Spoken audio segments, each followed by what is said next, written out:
So why did Krishna give us senses which will desire for sense gratification? Why did he not give us senses by which we will desire to serve Krishna? That's the question, right? Yes, Prabhu. Okay, it's like this. Now the government makes a road. Okay, you would have seen outside, the government makes a road. Now on the road, the vehicles have to go and we don't want accidents. So the government makes a law that whenever you drive on the road in India, you should drive on the left side of the road. If you go to the US, you have to drive on the right side of the road. Whatever the government decides. Some system to ensure that everybody can safely travel. And the government also, on the highways, the government will fix a speed limit. Don't travel about 90 kilometers per hour. Okay? Why? Because that's the safe limit. Beyond that, if you travel, the chances of accident are more. Now, somebody can go on the highway at 200 kilometers per hour. Then what will happen? Police will stop.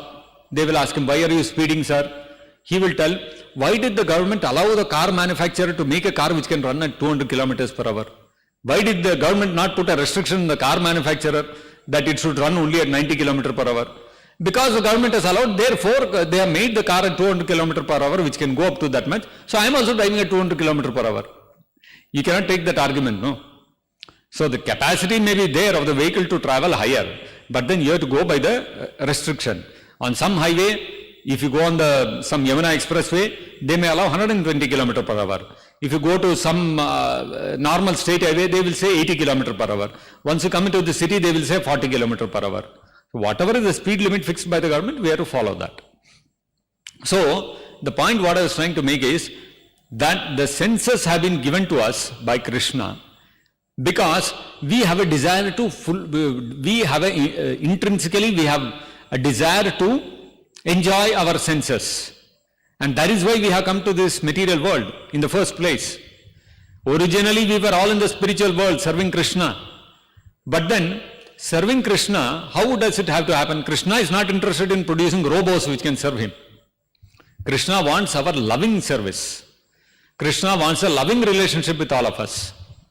Just like in this world also, a young boy will want to have a relationship with a girlfriend. He wants a girlfriend. And eventually he will want a wife. So if you want a girlfriend or a wife, why not take a robo? Buy a robo and then use it as a girlfriend or this one. Usme maza nahi hai. So you want a relationship with a living person who will love you out of that person's own choice. You don't want to force that person to love you. That person should voluntarily love you. Then that relationship has got a certain rasa. It's got a certain flavor to it, which is very pleasing. Isn't it? If you force somebody to love you, then that relationship has no dam. So, Krishna also wants to relate with us voluntarily loving him and serving him. So, as long as we are voluntarily loving and serving Krishna, you remain in the spiritual world. The moment we develop a desire that no, why should I love Krishna? Let everyone love me, let everyone serve me. Why should I be servant of Krishna? Why Krishna alone should be the master? Let me also become the master. When we develop such a mentality, then Krishna says, okay, the spiritual world is not the place where you can express such desires. So I'll create a separate world for you where you can go and try to fulfill that desire of yours. And that is how we are put into this material world. So in this material world, we have come into this material world from the spiritual world with the desire to enjoy the senses. And so therefore Krishna also gives us a body and senses through which we can try to satisfy our desire. So it is not the fault of the senses. With the same senses you can serve Krishna also. It is not that to serve Krishna, the current body you have to cut off your hand and attach some other new hand, not required. With the same hand you can serve Krishna. With the same tongue you can chant Hare Krishna Mahamantra. Not that, with this tongue I have chanted all material this one, so let me cut it off and attach a new tongue with which I will chant Krishna's holy name. No, not required.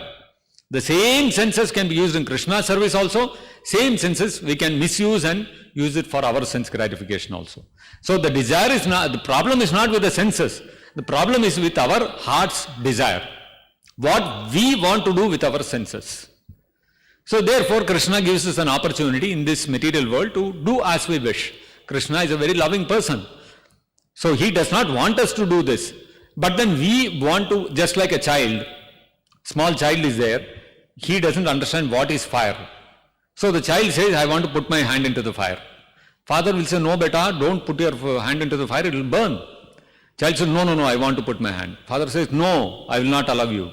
Then the child starts crying, making a big fuss, no, you should allow me, and this and that, throws a tantrum. Finally, father will say, okay, go, do whatever you want. You put your hand into the fire, you will burn your hand, then only you will learn. Go, do whatever you want. Father is not happily, willingly telling the child to do it.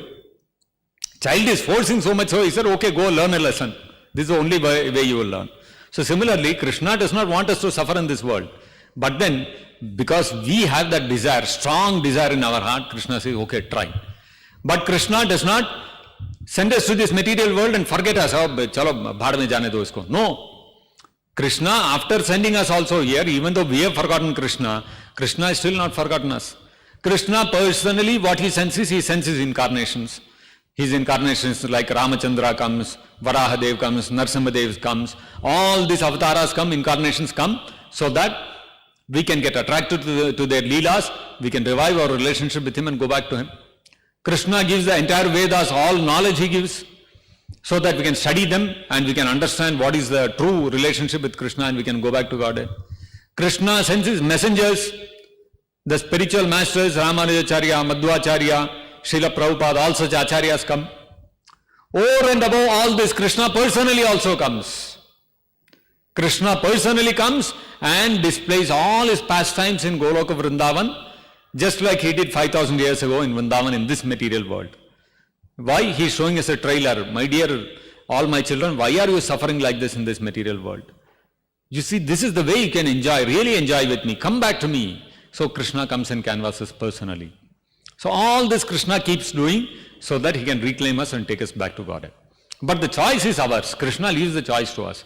Just like after instructing Arjuna the entire 18 chapters of the Bhagavad Gita, what did finally Krishna say? Last, in the end, Krishna said, now whatever I have to tell you, I have told you, that, and now I leave it to you, that you can do as you wish. Please do whatever you feel appropriate. So, Krishna gave the choice to Arjuna. Krishna did not tell Arjuna, you better do what I tell, otherwise I am going to finish you. No. Krishna told, and finally he said, whatever I have to tell, I have told. Now I leave it to you. Whatever you wish, you please do. And what did Arjuna respond? Karishye vachanam tava. No, Krishna, I accept whatever you have said. I will do as you desire.